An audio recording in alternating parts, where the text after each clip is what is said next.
কাল সিলেট যাচ্ছেন ঐক্যফ্রন্টের শীর্ষ নেতারা।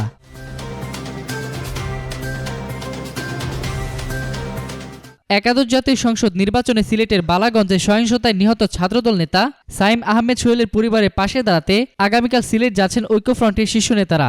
এ সময় নেতৃত্ববৃন্দ ওইসব এলাকায় নির্বাচনী সহিংসতায় ক্ষতিগ্রস্তদের সঙ্গেও মতবিনিময় করবেন।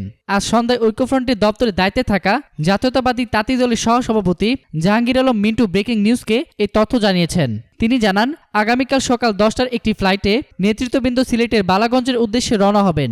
নেতৃত্ববৃন্দের মধ্যে থাকবেন ঐক্যফ্রন্টের মুখপাত্র বিএনপির মহাসচিব মির্জা ফখরুল ইসলাম আলমগীর, জেএসডি সভাপতি আসম আব্দুর রব, গণস্বাস্থ্য কেন্দ্রের প্রতিষ্ঠাতা ডক্টর জাফরুল্লাহ চৌধুরী, নাগরিক ঐক্যের আহ্বায়ক মাহমুদুর রহমান মান্না, গণফোরামের সাধারণ সম্পাদক মোস্তফা মহসিন মন্টু প্রমুখ।